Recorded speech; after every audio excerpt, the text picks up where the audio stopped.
Sir एक प्रसंग है, जब गोकुल से मथुरा कृष्ण चले गए थे सर, उस समय की बात है सर। उस समय जो एक बलिदान, कोई अद्भुत बलिदान दिया, उस पर कोई नहीं रोया सर।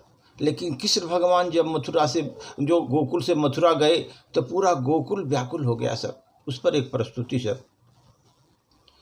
कृष्ण गोकुल से जा चुके थे सर, और साथ में जा चुका था गोकुल का आनंद। सब आनंद चला गया था सर जब कृष्ण चले गए गोकुल से। लोगों की हंसी जा चुकी थी, कोई खुश नहीं था। पर्व त्योहार सब उत्सव जा चुके थे, कोई नहीं मनाता सर। गोकुल में यदि कोई बचा था सर, तो केवल सिसकियां, आह ही बची थी। सिसकियां और आह ही बची थी इसी गोकुल में।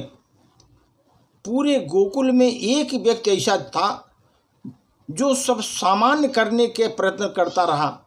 वो सब सामान्य करने का प्रयत्न कर रहा था। वे थे नंद बाबा सर। किसी ने उन्हें उदास नहीं देखा, किसी ने उन्हें रोते हुए नहीं देखा।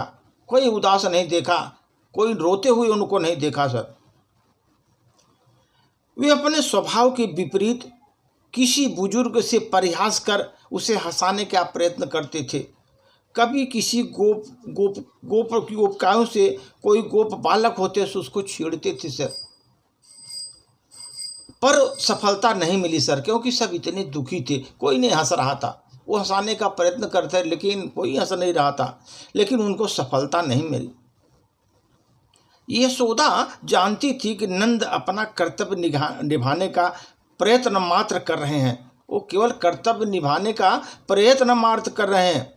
कृष्ण के वियोग में उनके हृदय में औरों की भांति भी तोड़ा होगा सर। ऐसा सोची यशोदा माँ ने।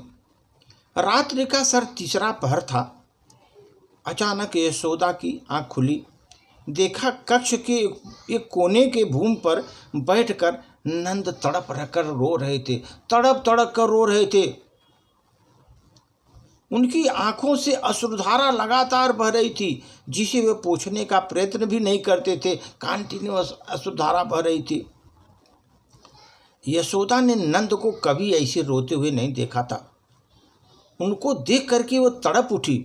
लगभग दौड़ती हुई नंद के पास पहुंची और कंधे पर हाथ रखकर बैठ गई। कहा, आप भी रो रहे हो? आप न रोइए। अद्भुत होती हैं स्त्रियां सर। स्वयं को भले दुख के गहन अंधकार में डूबी हों, पर उसे दुखी नहीं देख सकती जिसे वो प्रेम करती हैं। नंद को रोते देख यशोदा का सारा दुख भूल गया सर। क्षण भर के लिए भूल गई कि वे कृष्ण की मैया हैं। बस यह स्मरण रहा कि वो नंद की पत्नी है। नंद ने आश्चर्य से देखा यशोदा की ओर।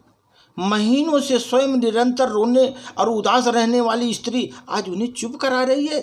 बोले, यह तुम कह रही है यशोदा? यशोदा ने प्रेम को झिड़कते हुए कहा, मुझसे तुम्हारी कैसी तुलना? मैं तो स्त्री हूँ, माया नहीं। टूटती तो सारी रो पड़ती हूँ मैं। भला आप क्यों रो रहे हैं? और कन्हैया यदि दुख में होता तब रोते तो ये बात समझ में आती। वो तो राजकुमार बन के बैठा हुआ है वहाँ पर यहाँ गांव में क्या था जो यहाँ रहता, उसके लिए इतना दुखी क्यों हो रहे हैं आप? नंद के मुख पर हृदय में फाड़ देने वाली एक निरीह उदासी छा गई। बोले, मैं कन्हैया के लिए नहीं रो रहा हूँ यशोदा, उसके लिए तो सारा गोकुल रो रहा है। मैं उसके लिए नहीं रो रहा हूँ, उसके लिए पूरा गोकुल रो रहा है।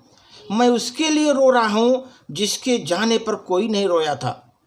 जिसके जाने पर कोई नहीं रोया था, मैं उसके लिए रो रहा हूँ। पिछले 12 वर्षों से जब जब मैं रोया हूँ, केवल उसी के लिए रोया हूँ यशोदा, उसी के लिए रोया हूँ। यशोदा की आंखें खुली की खुली रह गई। धीरे से बोली, वो कौन माया? रोते नंद ने कहा, आप तो कन्हैया की माँ बनकर रह गई यशोदा। आपको तो स्मरण भी न रहा कि उस रात्रि गर्भ से आपको एक कन्या ने जन्म लिया था। वास्तविक माँ थी आप उसकी। आप तो यह भूल गई, यदि हमारा कृष्ण जीवित है तो केवल और केवल हमारी पुत्री के बलिदान के कारण, कृष्ण हमारा जीवित है तो केवल हमारी पुत्री के बलिदान के कारण जीवित है वो। पर उसका दुर्भाग्य देखिए यशोदा, उसके लिए किसी ने आंखों में आंसू भी एक बूंद तक नहीं बहाई, उसके लिए कोई तड़प नहीं रहा है, उसके लिए कोई उदास भी नहीं हुआ।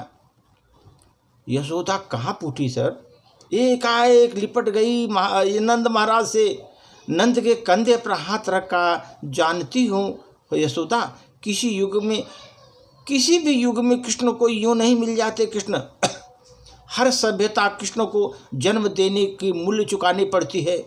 हर कृष्ण के पीछे किसी न किसी माया का बलिदान करना पड़ता है। हर कृष्ण के पीछे किसी न किसी माया का बलिदान करना पड़ता है। योग शासन पाने के लिए प्रजा को उसकी मूल्य तो चुकाना ही पड़ेगा यशोदा।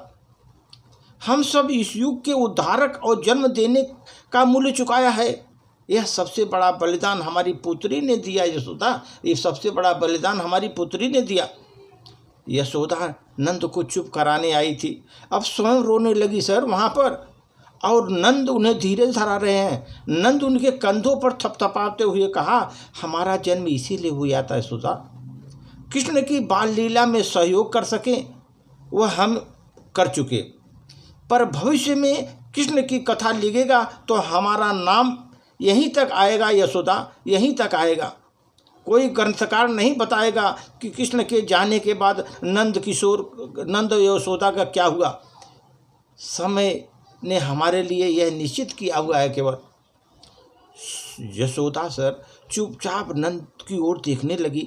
फिर नंद ने कहा, एक बात कहूँ यशोदा, मेरी बात मानो, अब मत रोना। कृष्ण के लिए बहाए गए असुर कहीं भी न कहीं हमारी पुत्री का अपमान करेंगे। यहाँ से चलने के बाद उससे मिलना भी तो होगा, कैसे मुँह दिखाएंगे उसे। अब रोना मत यशोदा, रोना मत, और तुम अब कृष्ण के लिए रोना मत। यशोदा चुप सी रही सर, चुप सी रही। पूरा गोकुल सन्नाटे में था सर, लेकिन नंद बाबा की जो परेशानी थी अलग थी। उनके जो माया ने एक बलिदान दिया था उस पर वो रो रहे थे सर, क्योंकि जिस पर कोई गोकुल में कोई नहीं रो रहा था। धन्यवाद सर।